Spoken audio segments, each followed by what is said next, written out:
Անուն Հոր եւ Որդվո եւ Հոգվին Սրբո ամեն։ Նրա մայրը սպասավորներին ասաց. ինչ որ ձեզ ասի, արեք։ Արժանապատիվ Տեր Հայր, սիրելի քույրեր եւ եղբայրներ, հայրաքելական Սուրբ եկեղեցին այսօր նշում է Սուրբ Ծնունդից հետո առաջին կիրակին։ Եվ առաջին կիրակի ավետարանական հատվածը դրվել է Կանայի հարսանիքը Հովհաննեսի ավետարանից, որտեղ առաջին անգամ Տերը նշան է ցույց տալիս եւ ավետարանը, որ ընթերցեցինք, այդպես էլ ասացինք սկզբում, սկիզբը նշանների մեր Տեր Հիսուս Քրիստոսի։ Նախորդում տեսնում ենք, որ Տերը Նաթանայել առաքյալին, որ Բարդուղիմեոս առաքյալն է, կանչել էր եւ այդ դեպքից հետո 3 օր անց ասում է ավետարանը, Կանա քաղաքում հարսանիք կար եւ հրավիրված էին եւ Մարիամը եւ Տեր Հիսուս իր աշակերտների հետ։ Այն հանգամանքը, որ Մարիամ Աստվածածինը այս հարսանեկան արարողությունների մեջ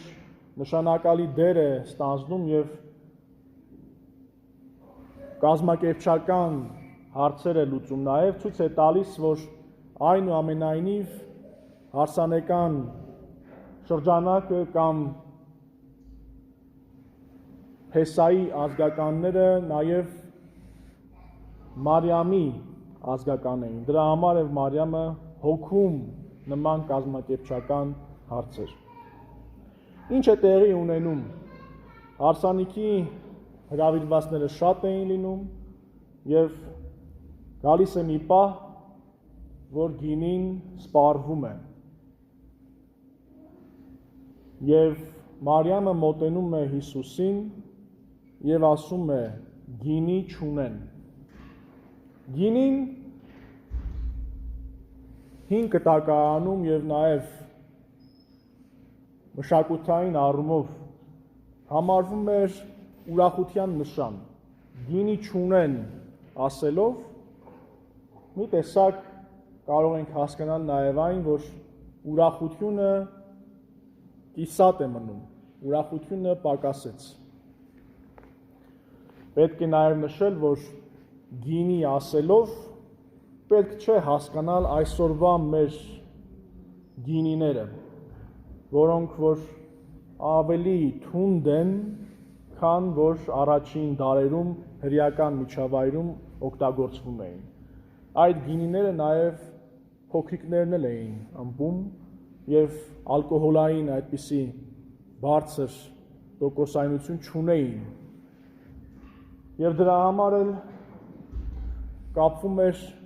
ուրախության առիթների հետ։ Իսկ հարսանեկան խնջույքը նշանավորում էր նաև արքայության պատկերը երկրի վրա, որովհետև ինչպես որ երկրոցում Փեսայի եւ Հարսի հարաբերության այդ երկեցիկ եւ ոճական բարձր մակարդակի վրա գրված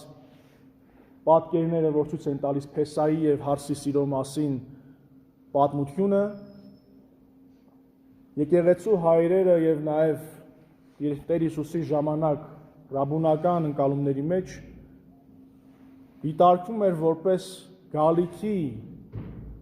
արքայության խնջույքի մի պատկեր, որտեղ որ Փեսան Մեսիային պիտի նշանավորեր, իսկ Հարսը պիտի լիներ ժողովուրդ։ Եվ այդպես էլ եկեղեցու ընկալման մեջ դիտարկվում է Փեսան իբրև Քրիստոս եւ Հարսը իբրև եկեղեցի։ Սակայն սա այլաբանական մեկնության մեջ ենք դիտարկում։ Այստեղ իրական հարսանիք էր, իրական Փեսայով, իրական Հարսով եւ Քրիստոս իր աշակերտների հետ հրավիրված էր, բայց գինին սպառվեց։ Տեր Հիսուս պատասխանում է մորը ասելով. ինչ ես ուզում ինձնից, ով կին, իմ ժամանակը դեռ չի հասել։ Ոմանք այս արտահայտության մեջ տեսնում են կոպտություն, իբրև թե Քրիստոս ոչ այնքան սիրալիր խոսեց մոր հետ։ Սակայն սա մեր այսօրվա 21-րդ դարի ականջներն են այդպես լսում, որովհետև ով կին դիմելաձևը առաջին դարերում միմիայն մեծարանքի նշան էր եւ ոչ թե արհամարանքի։ Եվ այդպես դիմելով Տեր Հիսուսը ընդհակառակը մեծարում է մորը, պատվավոր կերպով է դիմում նրան եւ ասում է ինչ ես ուզում ինձնից, իմ ժամանակը դեռ չի հասել։ Որոշ մեկնաբաններ ասում են, որ այս իմ ժամանակը դեռ չի հասել արտահայտությունը նկատի ունի այն, որ հրաշք գործելու ժամանակը դեռ չի հասել։ Բայց ոմանք էլ ասում են, որ այս իմ ժամանակը դեռ չի հասելը վերաբերում է իր խաչելությանը, որովհետև Հովհաննեսի ավետարանում մյուս բոլոր դեպքերում, երբ որ Տերը օգտագործում է իմ ժամանակը դեռ չի հասել կամ ժամանակը հասել է, նկատի ունի իր խաչելությունը։ Ըստ երևույթին ավետարանիչը միջև վերջ չի նկարագրում Մարիամի եւ Տեր Հիսուսի զրույցը, այլ կարևոր կետերն է տալիս։ Չկա գինի, ինչ ես ուզում ինձնից, ով կին ասում է իմ ժամանակը դեռ չի հասել, իսկ այդ ինչ ես ուզում ինձնից արտահայտությունը գրափարում ավելի գեղեցիկ կերպով է նկարագրվում, ոչ թե ինչ ես ուզում ինձնից, այլ ասում է ինչ կա իմ եւ քո, որ նշանակում է, եթե ավելի բառացի թարգմանենք, մեր ինչ գործն է։ Իմ ժամանակը դեռ չի հասել, այսինքն այն ուրախությունը, որ պիտի լիներ Քրիստոսի փառավորմամբ, այդ ուրախության ժամը դեռ չի հասել։ Բայց ավետարանը ասում է, որ այս թվացյալ մերժումից հետո տեսնում ենք, որ Մարիամ Աստվածածինը պտտվում է եւ սպասավորներին ասում է. ինչ որ ձեզ ասի, արեք։ Տեսնում ենք, որ Տեր Հիսուս չի մերժում իր մորը։ Եվ կարելի է նաև պատկերացնել, ինչպիսի գորովալից հայացք է Մարիամը նետել Քրիստոսի վրա, որ փափկեցրել է Տիրոջը եւ այդ հայացքի ներքո նա համաձայնել է կատարել այն, ինչ որ մայրը խնդրում է։ Եվ ուրեմն Մարիամի ասած ինչ որ ձեզ ասի արեքը լսեցին սպասավորները եւ տեսնում ենք հաջորդիվ Տեր Հիսուսի բավական անտրամաբանական պահանջ մարդկանց տեսանկյունից։ Գինի չունեն եւ գինի չունենալը նշանակում էր հարսանեկան արարողությունների տապալում, իսկ հարսանիքները նաև մեզ մոտ նախկինում չէին տևում մեկ օր, տևում էին տևական ժամանակ, մեր հեքիաթների մեջ էլ չէ, ասում են 7 օր, 7 գիշեր, եւ այդ ավանդույթը արևելքում ընդունված էր, բավական երկար տարբեր ծիսական առանձնահատկություններով օժտված արարողությունների շարք էր, եւ գինին պետք է բավականացնել ոչ թե մեկ օրվա համար, այլ մի շարք օրերի համար։ Եվ ահա գինին սպառվում է, իսկ Տեր Հիսուս ասում է ջուր լցնեն այն թակույկների մեջ, որոնք որ նախատեսված էին ծիսական լվացումների համար։ Այդ թակույկները բոլոր հրեական ընտանիքներում կային եւ քանի որ հարսանիք պիտի լիներ, բնականորեն ավելացրել էին դրանց քանակը, ավետարանիչը ասում է, որ 6 այդպիսի թակույկներ կային եւ լիտրն էլ նշում է ավետարանիչը, ասելով մոտավորապես 100 լիտր տարողությամբ, այս թակույկները քարե մեծ ամաններ էին, այն աստիճան, որ կարող էր մարդը տեղավորվել մեջը եւ նախատեսված էին լվացումների համար։ Հրեական միջավայրում ծիսական մաքրությունը, ծիսական լվացումները առաջնային տեղ ունեին եւ տարբեր իրավիճակներում այդպիսի լվացումներ պիտի կատարվեին, որպեսզի մարդիկ պղծության մեջ չլինեին, այլ մաքրագործվեին, որպեսզի մոտենային որևէ սրբազան արարողության, տվյալ պարագային նաև հարսանեկան արարողություններ, հաց ուտելը կլինի կամ տարբեր տաճարային պաշտամունքի մեջ տարբեր դրվագներ։ Եվ այս թակույքները, որոնք նախատեսված էին լվացումների համար, նախատեսված չէին ըմպելու, ջուր ըմպելու համար նախատեսված չէին։ Ինչու էին քարից այդ թակույքները պատրաստված, որովհետև 5 տակարանի օրենքով քարե այդ անոթները չէին պղծվում, երբ որ պիղծ բանի հետ էին առնչվում։ Այսինքն, եթե որևէ մարդ պղծության մեջ էր, մարմնական անմաքրության մեջ էր, լվացվելով այդ ջրով, ինքը մաքրվում էր, բայց այդ անոթները չէին պղծվում։ Կավե անոթները ի տարբերություն քարե անոթների համարվում էին, որ պղծվում են եւ այդպիսի որոշ ֆիզիկական հպումներից հետո պետք է այդ կավե անոթները կոտրվեին եւ չպետք է կիրառվեին սնունդի մեջ կամ այլ որևէ մաքուր 5 տակարանյան ծիսական իմաստով մաքուր արարողություն կատարելու համար։ Տեր Հիսուս ասում է լցրեք այդ թակույքները 6 ջրով։ Բնականորեն մեր այսօրվա կյանքը չէր, որ գնային ծորակը բացեին, խողովակ ամրացնեին եւ այդ մեծ տարաները լցնեին։ Պետք է դույլերով գնային մոտակա աղբյուրից ջուր բերեին եւ պատկերացրեք քանի անգամ պիտի գնային գային, որպեսզի այդ թակույքները լցնեին։ Ճանապարհին էլ գուցե այդ տարօրինակ պահանջը պիտի քննարկեին, բայց գուցե եւ չանեին, բայց Մարիամի խոսքի համաձայն, որ ասում է ինչ էլ որ ասի, արեք, եւ Տեր Հիսուս թվում է թե մարդկային առումով անտրամաբանական բան է պահանջում, բայց ծառաները հարսանիքի կազմակերպիչները լսում են Տեր Հիսուսին եւ հնազանդվում են։ Հնազանդությանը որպես նշան, որպես պարգև լինում է այդ հրաշքը, որ ջուրը գինի է վերածում Տերը եւ տալիս է, պահանջում է, որպեսզի մատուցողները մոտեցնեն այդ գինուց տանու տիրոջը։ Եվ սեղանապետը ստանալով գինի, ճաշակելով այն,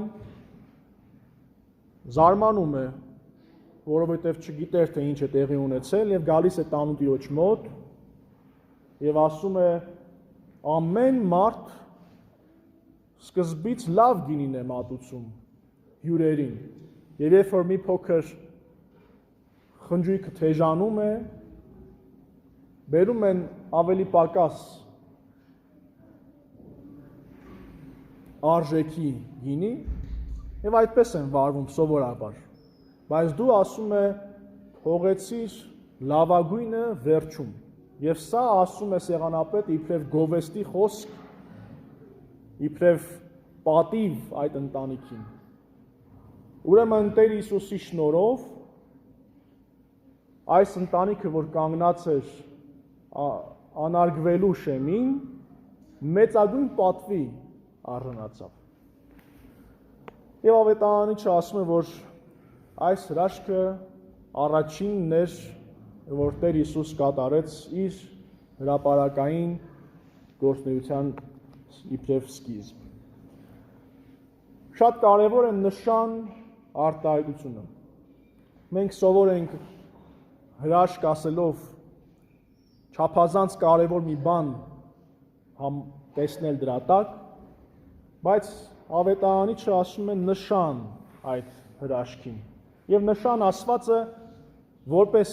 այդպիսին ինքնին որևէ բան չի ներկայացնում իրենից, եթե այդ նշանի ետևում չկա նա, որը որ կատարել է այդ նշանը կամ ուղղված է այդ նշանը։ Եվ ուրեմն այս հրաշքի գինու փոխակերպման այս դրվագի կարևորությունը ոչ թե ինքնին ջուրը գինու փոխարկելու նշանն է, այլ դրա ետևում Տեր Հիսուս ինքը։ Եվ սա մեզ մղում է, որպեսզի մենք մտածենք, ինչ է մեզ հաղորդում այս նշանը։ Այս նշանով Տեր Հիսուս նմանվում է Մովսեսին։ Մովսեսը երբ որ գնաց փարավոնի մոտ եւ պահանջում էր, որ իր ժողովրդին դուրս արձակի գերությունից, առաջին նշանը, որ կատարեց, ջուրը արյան փոխակերպեց։ Չէ՞, բոլոր ջրերը Եգիպտոսում, ասում է Աստվածաշունչը, դարձան արյուն։ Տեր Հիսուս իր առաջին նշանը կատարեց հետևյալ կերպով, ջուրը փոխակերպելով գինու, որը որ իր արյան խորհրդանիշը պիտի լիներ։ Շատ կարևոր է մեզ համար, սիրելիներ, նաև այն հանգամանքը, որ ուրախությունը, ցանկացած ուրախություն, եթե Քրիստոսով չէ, այդ ուրախությունը կիսատ է մնում։ Տեսնում ենք, որ եթե Տեր Հիսուս չլներ այս հարսանիքում, այդ հարսանիքի ուրախությունը պիտի տապալվեր։ Եվ նաև մեր կյանքում, մեր ուրախությունները դատապարտված են տապալման, եթե այդ ուրախությունները Քրիստոսով չեն։ Տեր Հիսուս իր խաչելությունից առաջ, երբ որ աշակերտների հետ խոսում է, հետևյալ միտքն է ասում, որպեսզի իմ ուրախությունը ձեր մեջ կատարյալ լինի։ Այս ուրախությունն է, որ փոխանցում է մեզ Տերը եւ այդ ուրախությանը մասնակից դառնալու համար է, որ ինքը խաչի մահը հանձնարավ եւ այդ ուրախությունն է, որ ջուրը գինու փոխելով մեզ որպես նշան ցույց տվեց։ Ինչպես ասացի, այդ ջուրը թակույկների մեջ, որ լցնում էին, նախատեսված էր ծիսական մաքրության համար։ Բայց ահա տեսնում են, որ այդ ջրերը նույնպես դատարկ են, դրա համար ստիպված ջուր են լցնում։ Որոշ մեկնիշներ ասում են, որ սրանով ցույց է տրվում, որ հրեական 5 տակարանյան մաքրագործման այդ ավանդույթը այլևս իզորու չէ մաքրագործել մարդկությանը։ Դատարկ են այդ ջրերը, դատարկ են այդ թակույկները, դատարկ են այդ ամանները եւ չեն կարող մաքրագործել։ Ուրեմն այդ ջրերը, որ նախատեսված էին մաքրելու համար, չունեն այլևս զորություն։ Եվ Տերը այդ ջուրը վերածում է գինու, որպեսզի այդ գինով մաքրագործի բոլոր նրանց, ովքեր որ պատրաստ են հրավիրել Տեր Հիսուսին իրենց կյանք, ինչպես որ հարսնակավորները հրավիրեցին Հիսուսին այդ հարսանիքին։ Եվ հրավիրելուց հետո էլ նրանք, ովքեր որ պատրաստ են կատարել այն, ինչ որ Տեր Հիսուս իրենց ասի։ Մարիամ Աստվածածնի այս խոսքը կարելի ասել մեկ նախադասությամբ ամբողջացնում է ամբողջ Աստվածաշնչի եւ ամբողջ փրկագործական պատմության, փրկագործական տնօրենության բանաձևը։ Կատարեք այն, ինչ որ ձեզնից նա կուզի։ Արեք այն, ինչ որ նա ձեզ կասի։ Ուրեմն սիրելիներ, այսօրվա ավետարանական հատվածը մեզ սովորեցնում է այդ երկու կարևոր բաները, որ նախ մենք մեր կյանքում պիտի իմանանք, որ կարիքը ունենք մեր ուրախությունը հարատև դարձնելու համար հրավիրելու Քրիստոսին մեր կյանք։ Եվ երբ որ հրավիրենք Քրիստոսին մեր կյանք, ունենք նաև կոչում, ինչ որ կասի մեզ, այն էլ անենք։ Թող մեր Տիրոջ Հիսուս Քրիստոսի շնորհը, Հայր Աստուծո սերը եւ Սուրբ Հոգու հաղորդությունը լինի ամենքիս հետ։ Ամեն։